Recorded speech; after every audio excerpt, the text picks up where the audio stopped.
ഭയങ്കര താരക ഉടലെടുക്കുന്നത്. അതിനൊക്കെ അച്ഛൻ്റെ ധീരമായ സംഭാവനകൾ നേതൃത്വം എടുത്തു പറയത്തക്കതാണ്. ഒരാത്മീയ ആചാര്യൻ സഭാനൗകയെ ധീരമായി നയിച്ചു. അതിനോടൊപ്പം തന്നെ പൊതുസമൂഹത്തിന് അതുല്യമായ സംഭാവനകൾ നൽകിയ വന്യ വികാരി ജനറൽ അച്ഛൻ. ഇവിടെ നാം കേട്ടതുപോലെ പ്രജാസഭയിൽ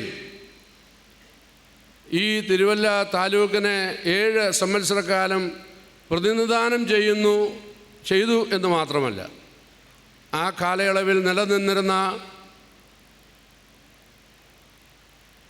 സാമ്പത്തിക അസന്തുലിതാവസ്ഥയ്ക്ക് അറുതി വരുത്തുവാൻ തക്കവണ്ണം ശബ്ദമുയർത്തിയ ധീരനായ ഒരു പൊതുപ്രവർത്തകൻ. അന്ന് കീഴാളന്മാർ എന്ന് പറഞ്ഞ് ഭൂമിക്ക് അവകാശമില്ലാത്തവർ എന്ന് കൽപ്പിച്ചാക്കിയിരുന്ന ജനവിഭാഗത്തിനു വേണ്ടി അവകാശങ്ങൾ നൽകുന്ന ഒരു പ്രക്രിയ ഉണ്ടാവണമെന്ന് ശഠിച്ചത് നമ്മുടെ പ്രിയപ്പെട്ട കോവൂരച്ചനാണ് എന്ന് ചരിത്രം സാക്ഷിക്കുകയാണ്. കോവൂരച്ചനെ സംബന്ധിച്ചിടത്തോളം എന്നെ ഭരിക്കുന്ന മറ്റു ചില ചിന്തകൾ മെത്രാപ്പോലിത്തന്മാരോട് ഏറ്റവും ആദരവോടുകൂടെ സ്നേഹവായ്പോടുകൂടെ ചേർന്ന് നിന്ന് സഭയെ നയിച്ചപ്പോഴും ധീരമായി അവർക്ക് വേണ്ടുന്നതായുള്ള ആലോചന സുദൃഢം നൽകുന്നതിന് അവരെക്കൊണ്ട് കഴിഞ്ഞു എന്നുള്ളതാണ് ഇന്ന് ഈ കാലഘട്ടത്തിൽ എത്തി നിൽക്കുന്ന സഭയെ സംബന്ധിച്ചിടത്തോളം ഏറ്റവും ആഗ്രഹിക്കത്തക്കത്. ഒരുപക്ഷെ ഇന്ന് സ്വാമി ഭക്തി വളരെ വർദ്ധിച്ചിരിക്കുന്ന ഒരു കാലയളവാണ്. നേതൃത്വത്തെ അന്ധമായി അനുകരിക്കുന്ന ഒരു കാലയളവാണ്. ഹൈക്കമാൻഡും അനുയായികളും എന്നൊക്കെയുള്ളൊരു സംസ്കാരത്തിൽ ഇന്ന് സഭയും പൊതുസമൂഹവും വന്നു നിൽക്കുമ്പോൾ കോവൂരച്ചനെ പോലെ, ഐരൂരച്ചനെ പോലെ, താഴത്തച്ഛനെ പോലെ ധീരരായിരുന്ന പട്ടക്കാരുടെ നിരയായിരുന്നു 100 കൊല്ലങ്ങൾക്ക് മുൻപ്, അതിലേറെ വർഷങ്ങൾക്ക് മുൻപ് ഈ സഭയ്ക്കുണ്ടായിരുന്നത്. ആ പാത പിന്തുടർന്നുകൊണ്ട് മെത്രാപ്പോലിത്തന്മാരോട് ചേർന്ന് നിൽക്കുന്നതോടൊപ്പം ശരിയേത് തെറ്റേത് എന്ന് നിശ്ചയത്തോടുകൂടെ സ്നേഹത്തോടുകൂടെ ആലോചന കൊടുക്കുന്നതാണ് ഇന്ന് പട്ടത്ത സമൂഹത്തിൻ്റെ ഏറ്റവും കരണീയമായിരിക്കുന്നത് എന്ന് ഞാൻ ചിന്തിക്കുകയാണ്. ആ കാലങ്ങളിലൊക്കെ ഒരു മെത്രാപ്പോലിത്തായേ ഉണ്ടായിരുന്നുള്ളൂ, മറ്റ് മെത്രാച്ചന്മാർ കൂടെയില്ലായിരുന്നു. അതുകൊണ്ട് തന്നെ പട്ടക്കാരുടെ നേതൃത്വം എന്ന് പറയുന്നത് ഏറ്റവും ശ്രദ്ധേയമായിരുന്നു. ഇന്നൊരു പക്ഷേ മേൽപ്പട്ടത്ത സ്ഥാനികളുടെ എണ്ണം വർദ്ധിക്കുന്നതിലൂടെ പട്ടക്കാരുടെ ധീരമായിരിക്കുന്ന സാന്നിധ്യവും നേതൃത്വവും മങ്ങലേൽക്കുന്നുണ്ടോ എന്ന് ചിന്തിക്കുന്ന ഒരു കാലഘട്ടത്തിൽ നാം വന്നു നിൽക്കുകയാണ്. അതുകൊണ്ട് എൻ്റെ മുന്നിലിരിക്കുന്ന പട്ടക്കാരോടും എൻ്റെ അൽമായരോടും എനിക്ക് പറയാനുള്ളത്, ഈ വികാരി ജനറൽ കോവൂർ ഐപ്പുതോമ കത്തനാർ വന്യ അച്ഛൻ്റെ 100ാം ചരമവാർഷിക ദിനം കൊണ്ടാടുമ്പോൾ അച്ഛനെക്കുറിച്ചുള്ള ധീരമായ കാര്യങ്ങൾ എടുത്ത് പറയുന്നതോടൊപ്പം തന്നെ അത് നമ്മിൽ എന്ത് സ്വാധീനം ചെലുത്തണം എന്നുള്ളതാണ് എന്നെ സംബന്ധിച്ചിടത്തോളം ഗൗരവമേറിയ വിഷയം. ഇത് സഭാസമൂഹങ്ങളിൽ മാത്രമല്ല, പൊതുസമൂഹത്തിൽ, രാഷ്ട്രീയത്തിൽ, ഭരണരംഗത്ത് ഒക്കെ ഇത്തരത്തിലുള്ള ധീരമായിരിക്കുന്ന നേതൃത്വം നൽകുന്ന വൈദികരും അൽമായരും പൊതുസമൂഹത്തിൽ പ്രവർത്തിക്കുവാൻ സാമൂഹിക ദർശനമുള്ള ആളുകളും ഉണരേണ്ടിയിരിക്കുന്നു.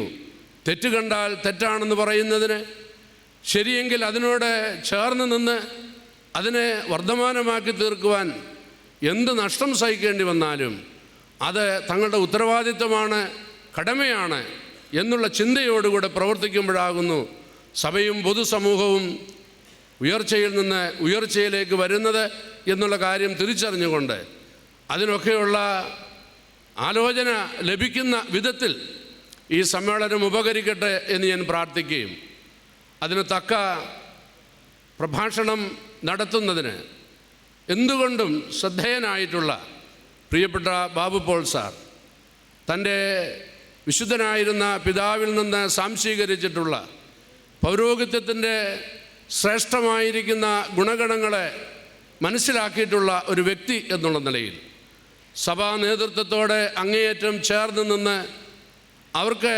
പിൻബലമേകുമ്പോഴും പറയേണ്ടുന്ന കാര്യങ്ങൾ ധൈര്യത്തോടെ പറയുവാൻ ചങ്കൂറ്റം കാണിക്കുന്ന ഒരു സഭാ നേതൃസ്ഥാനി എന്നുള്ള നിലയിലും പൊതുസമൂഹത്തിൽ വിരാജിച്ച ഭരണരംഗത്ത് തലയെടുപ്പോടുകൂടെ പ്രവർത്തിച്ചിട്ടുള്ള ഒരു വ്യക്തി എന്നുള്ള നിലയിൽ വളരെ ശ്രദ്ധേയമായിരിക്കുന്ന ആലോചന നമുക്ക് ലഭിക്കും എന്നുള്ള പ്രതീക്ഷയാണ് നമുക്കെല്ലാവർക്കും ഉള്ളത്.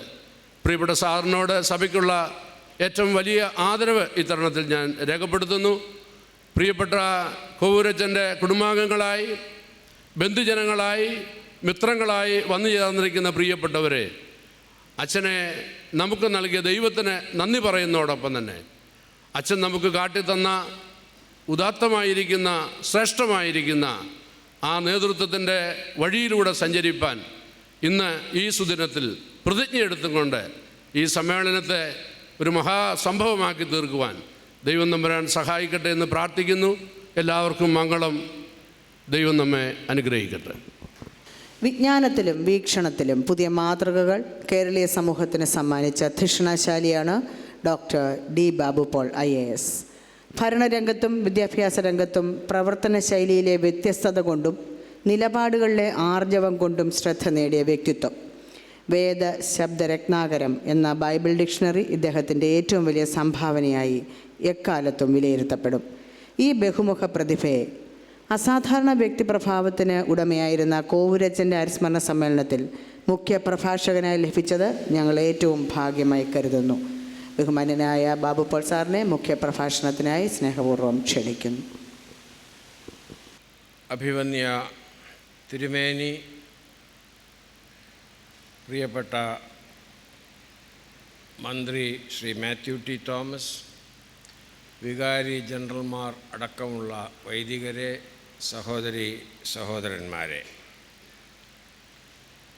ഇവിടെ വന്ന് കോവൂർ അച്ഛനെക്കുറിച്ച് ജന്മശതാബ്ദി വേളയിൽ ഒരു പ്രസംഗം പറയുന്നതിന് എന്നെ ക്ഷണിച്ച ഇതിൻ്റെ നേതാക്കന്മാരോട് ഞാൻ വിനയപൂർവ്വം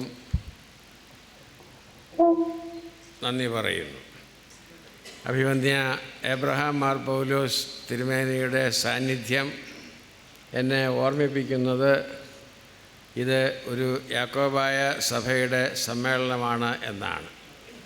കാരണം ഞങ്ങളുടെ മെത്രാച്ചന്മാരാണ് ഈ തരത്തിലുള്ള കുപ്പായം ഇടുന്നത്. ഇതാണ് ഇടേണ്ട കുപ്പായം. പൗരസ്ത്യ പാരമ്പര്യത്തിലെ മെത്രാന്മാർ തോന്നിയതുപോലെ ഖദറൊക്കെ ആയിക്കോട്ടെ, അവരവർക്ക് ഇഷ്ടമുള്ള നിറത്തിലുള്ള കുപ്പായങ്ങൾ തയ്പ്പിച്ച് ഇടുന്നതിനേക്കാൾ ഭേദം മാത്യൂസ് അത്താനാസിയോസും തോമസ് അത്താനാസിയോസും ധരിച്ച നിറം തന്നെ ഉപയോഗിച്ച് ഒരു കുപ്പായം ഇടുന്നതാണെന്ന് വിശ്വസിക്കുന്ന ആളാണ് ഞാൻ. ഞങ്ങളുടെ ശ്രേഷ്ഠ കാതോലിക്ക ബാവായുടെ ആജ്ഞാശക്തിയുടെ ഒരു പ്രതിഫലനമായി ഞാൻ മറ്റ് സഭകളുടെ അധ്യക്ഷന്മാരോട് പറയാറുള്ള ഒരു സംഗതിയാണിത്.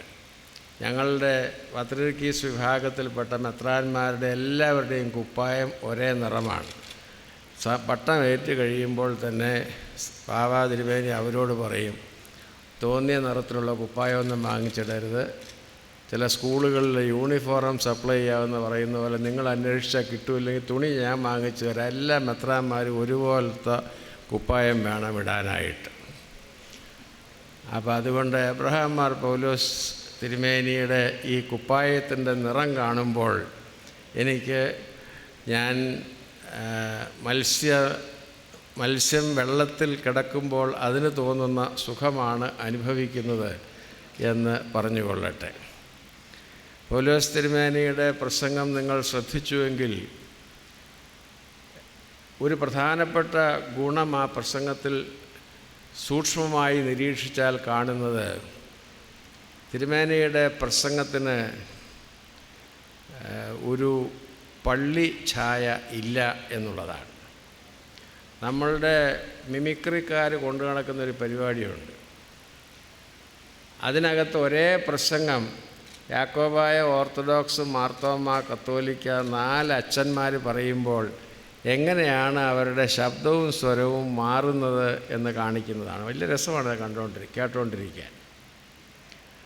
എന്നാൽ എബ്രഹാം മാർ പൗലോസ് തിരുമേനിയുടെ പ്രസംഗം മൈക്കിൽ കൂടെ പുറത്തുനിന്ന് കേൾക്കുന്ന ഒരാൾ ഇത് ഒരു മെത്രാപ്പോലീത്ത പള്ളി ഭാഷയിൽ പറയുന്നൊരു പ്രസംഗമാണ് എന്ന് തോന്നുകയേയില്ല. അദ്ദേഹത്തിൻ്റെ വാഗ്മിതയ്ക്ക് ഏറ്റവും വലിയ തെളിവ് അതാണ്. ആ കൂടെ രാഹുകാലത്ത് ഞാഞ്ഞൂൽ ഞെളിയുന്നത് പോലെ എനിക്ക് ഓർമ്മ വരുന്ന തിരുമേനിയുള്ള എല്ലാ സദസ്സിലും ഞാൻ പറയാറുള്ള ഒരു കാര്യം കൂടെ പറയട്ടെ. തിരുമേനി പറയാറുണ്ട്, ഞാനാണ് തിരുമേനിയെ പ്രസംഗം പഠിപ്പിച്ചതെന്ന്. അതിൻ്റെ കാരണം തിരുമേനി ബാലജന സഖ്യത്തിലൊരു അംഗമായിരുന്നപ്പോൾ പ്രസംഗ പരിശീലന ക്യാമ്പിൽ ഞാനൊരു ക്ലാസ് എടുത്തിട്ടുണ്ടെന്നുള്ളത് കൊണ്ടാണ്. അതുകൊണ്ടൊന്നും ആരും പ്രസംഗം പഠിക്കില്ല എന്ന് നമുക്കറിയാം. എന്നെ ആരും പ്രസംഗം പഠിപ്പിച്ചില്ല. തിരുമേനിയെ പഠിപ്പിച്ചിട്ട് കാര്യവുമില്ല. അതുകൊണ്ട് ഞാൻ പറയാറുള്ളത്, തിരുമേനിയുടെ പ്രസംഗത്തിലെ നല്ല അംശങ്ങളൊക്കെ ഞാൻ അന്ന് പഠിപ്പിച്ചതും ആ തിരുമേനിയുടെ പ്രസംഗത്തിലെ പോരായ്മകളൊക്കെ തിരുമേനി സ്വന്തമായിട്ട് പ്രൈവറ്റായിട്ട് പഠിച്ചെടുത്തതുമാണ്. അപ്പോൾ തിരുമേനിയുടെ ആ പ്രസംഗം കേൾക്കാൻ കഴിഞ്ഞു എന്നുള്ളത് തന്നെ ഇന്ന് തിരുവനന്തപുരത്ത് നിന്ന് ഇവിടം വരെ യാത്ര ചെയ്ത് വന്നതിൻ്റെ ക്ഷീണം മറക്കാൻ എന്നെ സഹായിക്കുന്ന ഒരു ഉത്തേജകമായി ഭവിച്ചിരിക്കുന്നു എന്ന് ഞാൻ ആമുഖമായി പ്രസ്താവിച്ചു കൊള്ളട്ടെ. മാത്യു ടി തോമസ് ഈ സഭയുടെ മാത്രമല്ല ക്രൈസ്തവ സമൂഹത്തിൻ്റെ മുഴുവൻ അഭിമാനമാണ്. നമ്മുടെ രാഷ്ട്രീയ ജീവിതത്തിലെ, പൊതുജീവിതത്തിലെ സത്യസന്ധത ഇന്നൊരു മായാമരീചികയായി മാറിക്കൊണ്ടിരിക്കുന്ന കാലത്ത് ചില തത്വങ്ങൾക്ക് വേണ്ടി നിലകൊള്ളാൻ ധൈര്യമുള്ള ഒരു രാഷ്ട്രീയ പ്രവർത്തകനെ മാർത്തോമാ സഭയ്ക്ക് സംഭാവന ചെയ്യാൻ കഴിഞ്ഞു എന്നുള്ളത് നിങ്ങളിൽ പലരും വിചാരിക്കുന്നതിനേക്കാൾ വലിയ ഒരു കാര്യമാണ്. മാത്യു രാഷ്ട്രീയത്തിലേക്ക് ഇറങ്ങിയപ്പോൾ എന്തിനാണ് രാഷ്ട്രീയത്തിൽ പോകുന്നത് എന്ന് സഭാപിതാക്കന്മാർ ചോദിച്ചതാണ്. രാഷ്ട്രീയത്തെ ഒരു സുവിശേഷ പ്രവർത്തനമായി തൻ്റെ ജീവിതത്തിൻ്റെ ഒരു മുഖമാക്കി പ്രദർശിപ്പിക്കുവാൻ, സാക്ഷ്യം നൽകുവാൻ, രാഷ്ട്രീയം ശുദ്ധീകരിക്കാനാണ് പോകുന്നത് എന്ന് മാത്യു അന്ന് അവകാശപ്പെട്ടു. അത് നമ്മൾ കണ്ടുകൊണ്ടിരിക്കുകയാണ്. 5 വർഷം മന്ത്രിയായിരുന്നു. സാമാന്യത്തിലധികം അഴിമതിക്ക് പേര് കേൾപ്പിക്കാവുന്ന ഒരു വകുപ്പിലാണ് അദ്ദേഹം ഇരുന്നത്. ഒരു ചീത്തപ്പേരും ഉണ്ടായില്ല. ഇപ്പോൾ അതുപോലെ തന്നെ അഴിമതിക്ക് ധാരാളം സാധ്യതയുള്ളൊരു വകുപ്പാണ് അദ്ദേഹത്തെ ഇപ്പോഴും ഏൽപ്പിച്ചിരിക്കുന്നത്. അവിടെയും ചീത്തപ്പേരുണ്ടാവുകയില്ല എന്ന് നമുക്കറിയാം. ഞാനിത് എടുത്തു പറയാൻ കാരണം, മാർത്തോമാ സഭയിലെ ഒരു ഇടവക ജൂബിലി ആഘോഷിച്ചപ്പോൾ അവരുടെ സോവനീറിൽ ചേർക്കാൻ എന്നോട് ഒരു ലേഖനം ആവശ്യപ്പെട്ടു. ഞാൻ പരിശുദ്ധാത്മ പ്രചോദിതനായി എഴുതി കൊടുത്തത് മാത്യു ടി തോമസിൻ്റെ രാഷ്ട്രീയ ജീവിതം ക്രിസ്തീയ സമൂഹത്തിൻ്റെ സാക്ഷ്യത്തെ എങ്ങനെ സ്വാധീനിക്കുന്നു, അതിനെ എങ്ങനെ മഹത്വവൽക്കരിക്കുന്നു എന്നുള്ളതാണ്. കുറേ കാലം കഴിഞ്ഞിട്ടും ഈ സോവനീറിൻ്റെ കോപ്പി എനിക്ക് അയച്ചു തന്നില്ല. സോവനീറുകാരൊന്നും ലേഖനത്തിന് പ്രതിഫലവും തരാറില്ല. ആ സമയം കൊണ്ട് മനോരമയ്ക്ക് എഴുതി കൊടുത്താൽ 3000 രൂപ കിട്ടും. അത് പിന്നെ പോട്ടെ. ഒരു വർഷം കഴിഞ്ഞ് ഞാൻ അവിടെ അതേ പള്ളിയിൽ ഈ ജൂബിലിയുടെ സമാപനത്തിന് ചെന്നപ്പോൾ ഞാൻ സോവനീർ ചോദിച്ചില്ലെങ്കിലും അവിടെ മേശപ്പുറത്ത് സോവനീർ ഉണ്ടായിരുന്നു. എൻ്റെ കൈ അങ്ങോട്ട് നീണ്ടപ്പോൾ അവിടുത്തെ ട്രസ്റ്റി എല്ലാം കൂടെ തലചൊറിഞ്ഞ് എൻ്റെ ലേഖനം അതിൽ ചേർത്തിട്ടില്ല, ഞാൻ വേറെ എവിടെയോ എഴുതിയ ഒരു ലേഖനമാണ് ചേർത്തിരിക്കുന്നത് എന്ന് പറഞ്ഞു. അപ്പോൾ എന്താ കാര്യമെന്ന് ചോദിച്ചപ്പോൾ മാത്യു ടി തോമസിന് അത്ര ഇഷ്ടമില്ലാത്ത ആളുകൾ ആ ഇടവകയിലുണ്ട്. അത് അദ്ദേഹത്തിന് രാഷ്ട്രീയത്തെ ഇഷ്ടമില്ലാത്തവരായിരിക്കാം ഒരു പക്ഷേ. ആ ലേഖനം എൻ്റെ കയ്യിലുണ്ട്. അത് ഞാൻ മാത്യുവിനോട് ഈ കഥ നേരത്തെ പറഞ്ഞിട്ടുള്ളതാണ്.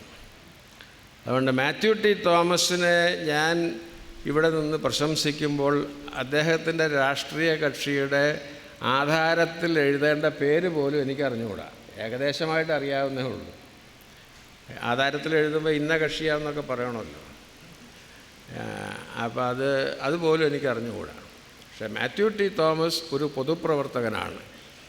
പോൾ പി മാണിയുടെ കാലശേഷം കേരളത്തിൽ ഇതുപോലെ സത്യസന്ധനായ ഒരു രാഷ്ട്രീയ നേതാവോ മന്ത്രിയോ ഉണ്ടായിട്ടില്ല. ഒരു കാലത്ത് കേരള രാഷ്ട്രീയത്തിൽ വന്ന ക്രിസ്ത്യാനികളൊക്കെ സത്യസന്ധത കൊണ്ട് പേരെടുത്ത ആളുകളാണ്. ഇ ജോൺ ഫിലിപ്പോസിനെ കുറിച്ച്, ടി എം വർഗീസിനെ കുറിച്ച് ഒരു മരത്തിൻ്റെ കാര്യത്തിൽ ആരോപണം ഉണ്ടായപ്പോൾ ആരോപണ വിധേയമായ സംഗതി അദ്ദേഹം റദ്ദാക്കി.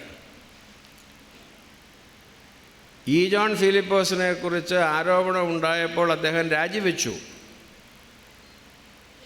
അദ്ദേഹം രാജിവെച്ചപ്പോൾ മുഖ്യമന്ത്രി രാജി സ്വീകരിക്കാൻ വിസമ്മതിച്ചു. കേസ് കൊടുത്ത് ആരോപണം തെറ്റാണ് എന്ന് വിധി വാങ്ങിച്ചു. അദ്ദേഹം വീണ്ടും മന്ത്രിയാകാൻ ക്ഷണിച്ചപ്പോൾ ഇനി ഞാൻ ഈ പണിക്കില്ല എന്ന് പറഞ്ഞ് അദ്ദേഹം പോവുകയാണ് ചെയ്തത്. ഇ പി പൗലോസ്, അങ്ങനെയുള്ള ക്രിസ്ത്യൻ മന്ത്രിമാർ സത്യസന്ധതയുടെ പ്രതീകങ്ങളായിരുന്നൊരു കാലത്ത് നിന്ന് മാറിയിട്ട്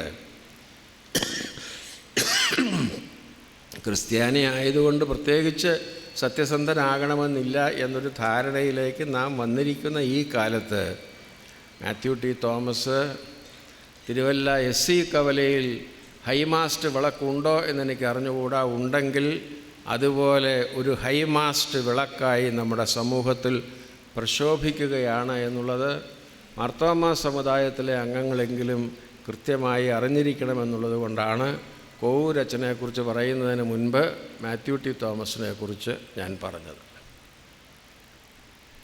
ഇത് മാർത്തോമാ സഭയുടെ അഭിമാനമാണ്.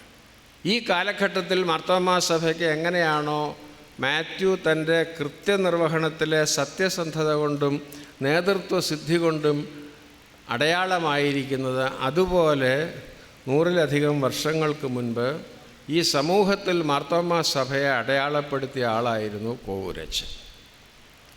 കോവൂരച്ചൻ ആണ് ആധുനിക മാർത്തോമാ സഭയെ നിർവചിച്ചത്. അത് വിശദമായി പറയേണ്ട ഒരു വിഷയമാണ്.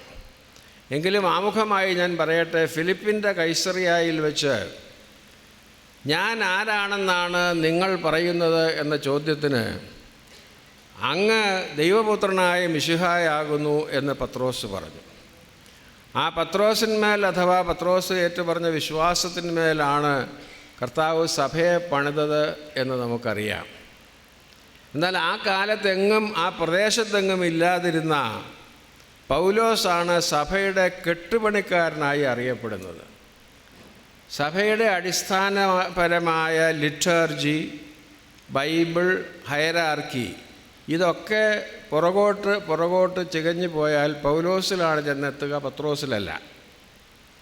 ഞാനിത് ഓർക്കാൻ കാരണം, പാലക്കുന്നത്ത് അബ്രഹാം മൽപ്പാൻ അവതരിപ്പിച്ച നവീകരണത്തിൻ്റെ വിഷയങ്ങൾ പത്രോസ് ഏറ്റുപറഞ്ഞ വിശ്വാസത്തിൻ്റെ തുടർച്ചയായി നമുക്ക് കാണാമെങ്കിൽ, കോവൂരച്ചൻ ആ വിശ്വാസം പാലിച്ച ആളുകളുടെ സമൂഹത്തെ ഘടനാപരമായി എങ്ങനെ ധന്യമാക്കി എന്നുള്ളത് ചിന്തിക്കുമ്പോൾ സഭയുടെ കെട്ടുപണിക്കാരനായ പൗലോസിനോടൊപ്പമാണ് കോവൂരച്ചനെ നമ്മൾ അനുസ്മരിക്കേണ്ടത്. പത്രോസിനെയും പൗലോസിനെയും ഒരുമിച്ചാണ് സഭ അനുസ്മരിക്കുന്നത്. ശ്ലീഹന്മാരിൽ തലവന്മാരായ പത്രോസും പൗലോസും എന്നാണ് അന്ത്യോക്യൻ പാരമ്പര്യത്തിൽ പണ്ട് മുതലേ പറയുന്നത്. ഏതാണ്ട് അതുപോലെ മാർത്തോമാ സഭയുടെ ചരിത്രത്തിൽ എടുത്തു പറയേണ്ടത് പാലക്കുന്നത്ത് അബ്രഹാം മൽപ്പാനെയും കോവൂരച്ചനെയും ആണ്. ബാക്കിയുള്ളവരൊക്കെ ആനുഷംഗിക കഥാപാത്രങ്ങളാണ്. സന്ദർഭമനുസരിച്ച് അവരവരുടെ ദൗത്യം ഭംഗിയായി നിർവഹിച്ച ആളുകളാണ് എന്ന് വരികിലും, പത്രോസിൻ്റെ സ്ഥാനത്ത് പാലക്കുന്നത്ത് മൽപ്പാനച്ചനെയും പൗലോസിൻ്റെ സ്ഥാനത്ത് കോവൂരച്ചനെയും കാണാനും അവരെ ചേർത്ത് നിർത്തുവാനും ആണ് ഞാൻ ആഗ്രഹിക്കുന്നത്. പത്രോസിൻ്റെ വിശ്വാസത്തിന്മേൽ കർത്താവ് സഭയെ പണിതതുപോലെ അബ്രഹാം മൽപ്പാൻ്റെ വിശ്വാസ പ്രമാണങ്ങളിൽ സഭയെ അധിഷ്ഠിതമാക്കി. പൗലോസിനെ ഉപയോഗിച്ച് സഭയെ കെട്ടുപണി ചെയ്തതുപോലെ പൗരച്ചനെ ഉപയോഗിച്ച് ദൈവം മാർത്തോമാ സഭയുടെ ശില്പമാതൃകകൾക്ക് പൂർണ്ണത നൽകി. അത് നാം ഓർമ്മിക്കുമെങ്കിൽ പൗരച്ചൻ്റെ സംഭാവന എന്താണ് എന്ന് പിന്നെ വേറെയൊന്നും ഏറെ നാം പറയേണ്ടതായിട്ടില്ല. പൗരച്ചനാണ് മാർത്തോമാ സഭ എന്താണ് എന്ന് നിർവചിച്ചത്. അബ്രഹാം മൽപ്പാൻ്റെ നവീകരണം, അതോടൊപ്പം അന്ത്യോക്യൻ പാരമ്പര്യങ്ങൾ, അതോടൊപ്പം വർത്തമാനകാലത്തിന് യോജിച്ച സഭാഘടനകൾ, ഈ 3 കാര്യങ്ങൾ ചേർത്ത് നിർത്തുമ്പോഴാണ് ഇന്നത്തെ അനുഗ്രഹീതമായ അവസ്ഥയിൽ നമുക്ക് മാർത്തോമാ സഭയെ കാണുവാനായിട്ട് കഴിയുന്നത്. മാർത്തോമാ സഭയുടെ ഈ നിർവചനത്തിൽ അദ്ദേഹത്തിൻ്റെ സ്വാധീനത എത്രയാണെന്ന് അറിയണമെന്നുണ്ടെങ്കിൽ ആ പഴയ കാലത്തേക്ക് ഒന്ന് തിരിഞ്ഞു നോക്കണം. അദ്ദേഹം ഇല്ലായിരുന്നെങ്കിൽ ഈ സഭയ്ക്ക് എന്ത് സംഭവിക്കുമായിരുന്നു എന്ന് തിരുമേനി പരസ്യമായി ഉത്കണ്ഠ പ്രകടിപ്പിച്ചത് നമ്മൾ അല്പം മുമ്പേ കേട്ടതാണ്. ഞാൻ ധൈര്യമായി പറയട്ടെ, ഇന്ന് കാണുന്ന മാർത്തോമാ സഭ ഉണ്ടാകുമായിരുന്നില്ല പൗരച്ചനില്ലായിരുന്നെങ്കിൽ. അത് പറയുന്നത് മറ്റാരെയും ചെറുതാക്കാൻ വേണ്ടിയല്ല. പൗരച്ചൻ നേതൃസ്ഥാനത്തേക്ക് വന്ന കാലത്തെ അവസ്ഥ ഒന്ന് ആലോചിച്ച് നോക്കണം. മാത്യൂസ് മാർ അത്താനാസിയോസ് തിരുമേനി അന്ത്യോക്യയിൽ നിന്ന് പട്ടമേറ്റ, അന്ത്യോക്യ പാത്രിയർക്കീസിൽ നിന്ന് പട്ടമേറ്റ ആദ്യത്തെ ഇന്ത്യക്കാരനാണ്. അതുകൊണ്ട് ഇവിടെ പാത്രിയർക്കീസിൻ്റെ മേധാവിത്വം കൊണ്ടുവന്ന ആരാണെന്ന് ചോദിച്ചാൽ അത് പാത്രിയർക്കീസ് അല്ല, മാത്യൂസ് മാർ അത്താനാസിയോസ് തിരുമേനിയാണ് ആദ്യമായി അന്ത്യോക്യ പാത്രിയർക്കീസിൽ നിന്ന് പട്ടമേറ്റയാൾ. ആ മൂറോനം കൊണ്ടാണ് അദ്ദേഹം ഇവിടെ വന്നത്. അദ്ദേഹം അവിടെ ഭരണം നടത്തി 1.5 കൊല്ലം ഒരു ഭദ്രാസനം ഭരിച്ചിട്ടാണ് ഇവിടെ വന്നത്. ഇവിടെ ചില ആളുകളൊക്കെ പറയും അദ്ദേഹം ഷമ്മാശനാണ് ആയിട്ട് പോയി അച്ഛനാണെന്ന് തെറ്റിദ്ധരിപ്പിച്ച് പട്ടം കൊടുത്തു എന്നൊക്കെ ഒരാൾ ഒരു പ്രസംഗത്തിൽ പറയുന്നത് ഞാനൊരു വീഡിയോയിൽ കണ്ടിട്ട് അദ്ദേഹത്തെക്കുറിച്ച് വൈദികനെന്ന് പറയാൻ എനിക്ക് ലജ്ജ തോന്നിയതുകൊണ്ട് ഒരു കാപ്പധാരി പ്രസംഗിച്ചു എന്നാണ് ഞാൻ എഴുതിയത്. അത് തെറ്റായൊരു പ്രയോഗമാണ്. പിന്നീട് ഞാൻ അതിനെക്കുറിച്ച് ഇവിടെ നിന്ന് പോയപ്പോൾ ഷമ്മാശനായതുകൊണ്ട് കത്തനാരാകാതെ റമ്പാനാകാതെ മെത്രാനായി എന്നതിനർത്ഥമില്ല. എന്ന് തന്നെയുമല്ല, ഞാൻ കൂടുതൽ ഗവേഷണം നടത്തിയപ്പോൾ ഞാൻ കണ്ടുപിടിച്ചു ഇദ്ദേഹം അവിടെ ചെന്ന് റിപ്പോർട്ട് ചെയ്ത് താൻ ഷമ്മാശനാണ് എന്ന് പറഞ്ഞപ്പോൾ ആരാണ് ഷമ്മാശ് പട്ടം കൊടുത്തത് എന്നുള്ളതിൻ്റെ ഒരു ഉറപ്പൊക്കെ വരുത്താൻ വേണ്ടിയിട്ട് പാത്രിയർക്കീസ് ബാവ അഴിച്ചു പട്ടം കൊടുത്തു. അഴിച്ചു പട്ടം കൊടുക്കുന്നതിന് വേദശാസ്ത്രമൊന്നുമില്ല. പക്ഷെ അദ്ദേഹം അങ്ങനെ ചെയ്തു എന്നുള്ളതിന് ഷീമയിൽ രേഖയുണ്ട്. അതുകൊണ്ട് ഇവിടെ നിന്ന് പോയപ്പോൾ അൽമായക്കാരനായാലും ഷമ്മാശനായാലും കത്തനാരായാലും സംറോനോ മുതലുള്ള സകല പട്ടങ്ങളും അന്ത്യോക്യ പാത്രിയർക്കീസാണ് മാത്യൂസ് അത്താനാസിയോസിന് കൊടുത്തത്. എന്നാൽ അദ്ദേഹത്തിൻ്റെ കാലത്ത് അദ്ദേഹം ഈ സഭയുടെ മലങ്കര മെത്രാപ്പോലിത്തയായിരുന്നു, യോജിച്ച സഭയുടെ. അന്ന് മാർത്തോമാ സഭയില്ല. ഇന്ന് മാർത്തോമാ സഭയെന്ന് അറിയപ്പെടുന്ന സഭയില്ല. അദ്ദേഹത്തിൻ്റെ കാലശേഷമാണ് തോമസ് മാർ അത്താനാസിയോസ് വരുന്നത്. തോമസ് മാർ അത്താനാസിയോസ് സമുദായ കേസിൽ കൊടുത്ത മൊഴിയിൽ എന്താ പറയുന്നത്? ഞാൻ മലങ്കരയുള്ള സുറിയാനിക്കാരുടെ മെത്രാപ്പോലീത്തായാകുന്നു, എൻ്റെ സഭയിലെ അംഗങ്ങളെ യാക്കോബായക്കാർ എന്ന് വിളിച്ചു വരുന്നു എന്നാണ് മൊഴി. അന്നും മാർത്തോമാ സഭ എന്ന രീതിയിലില്ല. കാരണം യാക്കോബായ സഭയിലെയും പഴയ സെമിനാരിയിലെ അവകാശങ്ങൾക്ക് ആ കേസ്. എന്നാൽ തിരുമേനി പെട്ടെന്ന് കാലം ചെയ്തു. റോയൽ കോടതിയിൽ പോയി കേസ് തോറ്റു. സായിപ്പ് അനുകൂലമായിട്ട് പറഞ്ഞെങ്കിലും മറ്റ് 2 ജഡ്ജിമാരെതിരായി പറഞ്ഞുകൊണ്ട് കേസ് തോറ്റു. ഏതാനും ആഴ്ചകൾക്ക് ശേഷം തിരുമേനി കാലം ചെയ്തു. പകരം ഒരാളുണ്ടായിരുന്നില്ല. ആ അവസ്ഥയിൽ എന്ത് സംഭവിക്കുമായിരുന്നു എന്നറിയണമെങ്കിൽ നിങ്ങൾ വിദ്വാൻ കുട്ടിയിലേക്ക് തിരിച്ചു പോകണം. വിദ്വാൻ കുട്ടി എന്നൊരാളെക്കുറിച്ച് നിങ്ങൾ കേട്ട് കാണും. വളരെ പ്രശസ്തനായ ഒരാളായിരുന്നു. വെങ്കടേശ്വര ഭാഗവതരുടെ മകൻ. വെങ്കടേശ്വര ഭാഗവതർ പാലക്കാട് കൽപ്പാത്തിയിൽ ജനിച്ച ഒരാളാണ്. അദ്ദേഹം പാട്ട് പഠിപ്പിച്ച് കാലയാപനം നടത്താൻ വേണ്ടി മാവേലിക്കരയിൽ വന്ന് താമസിച്ച ആളാണ്. അദ്ദേഹത്തിൻ്റെ ഈ ഇവിടുത്തെ സഞ്ചാരങ്ങൾക്കിടയിൽ തേവലക്കര കുഞ്ഞാണ്ടി വൈദ്യനുമായിട്ട് പരിചയപ്പെടാനിടയായി. തേവലക്കര കുഞ്ഞാണ്ടി വൈദ്യൻ്റെ മകളുടെ ഭർത്താവ് മാത്യൂസ് അത്താനാസിയോസ് തിരുമേനിയുടെ ഇളയ സഹോദരൻ തോമസ് കുഞ്ഞായിരുന്നു. അവർ തമ്മിലുള്ള സംഭാഷണത്തിൽ നിന്ന് അതിൻ്റെ തുടർച്ചയായിട്ട്, എൻ്റെ കഥകൾ ഞാൻ നീട്ടിപ്പറയുന്നില്ല, ഈ ഭാഗവതർ ഒടുവിൽ ക്രിസ്ത്യാനിയായി. അത് പീറ്റ് സായിപ്പിന് വന്ന് അദ്ദേഹം വ്യാകരണം എഴുതിയതിന് വേണ്ടി അത് അന്വേഷിച്ച് പോയതാണ് ഈ വിദ്വാൻകുട്ടി. രാമയ്യർ എന്ന വിദ്വാൻകുട്ടി മഹാപണ്ഡിതനായിരുന്നു. വളരെ ചെറുപ്പത്തിൽ തന്നെ പാണ്ഡിത്യം ആർജിച്ച ആളാണ്. ഒരു സായിപ്പ് വന്ന് മലയാളത്തിൻ്റെ വ്യാകരണം എഴുതിയെന്ന് അറിഞ്ഞപ്പോൾ ആ സായിപ്പിനെ കാണാൻ വേണ്ടിയാണ് പോയത്. അങ്ങനെ സംസാരിച്ച് അവർ തമ്മിൽ അടുപ്പമായി. അദ്ദേഹം ഒരു ബൈബിള്, ഈ തോമസ് കുഞ്ഞാണ് ബൈബിള് വായിക്കാൻ കൊടുത്തത്. ആ ബൈബിൾ വായിച്ചു കഴിഞ്ഞിട്ടാണ് ആ കുടുംബം ക്രിസ്ത്യാനിയായത്. അങ്ങനെ ക്രിസ്ത്യാനിയായപ്പോൾ സായിപ്പ് കൊടുത്ത പേരാണ് ഭാഗവതരായിരുന്ന വെങ്കടേശ്വര അയ്യർക്ക് യുസ്തോസ് കൊർണേലിയോസ് എന്നും, അദ്ദേഹത്തിൻ്റെ മക്കൾക്കെല്ലാം യുസ്തോസ് യോസഫ്, യുസ്തോസ് യാക്കോബ്, യുസ്തോസ് ഗീവർഗീസ്, യുസ്തോസ് മത്തായി എന്നൊക്കെ പറഞ്ഞ് കൊടുത്തു. അത് അപ്പസ്തോല പ്രവൃത്തി 1-ാം അധ്യായത്തിലൊരു യുസ്തോസിൻ്റെ കാര്യം പറയുന്നുണ്ട്. ചീട്ട് കിട്ടാതെ പോയ, നറുക്കിട്ടപ്പോൾ കിട്ടാതെ പോയ ഒരു നിർഭാഗ്യവാൻ. അദ്ദേഹത്തിൻ്റെ പുനരവതാരമാണ് ഈ വിദ്വാൻ കുട്ടിയെന്നൊക്കെ പിന്നെ ആളുകൾ, അവരുടെ അനുയായികൾ പറഞ്ഞിട്ടുണ്ട്. അതൊന്നുമല്ല, ഈ മിഷണറിമാർ ഇവിടെ വന്നപ്പോഴാണ് അവർ കണ്ടുപിടിച്ചത് ഇവിടെ സർനെയിം ഇല്ല നമുക്ക്.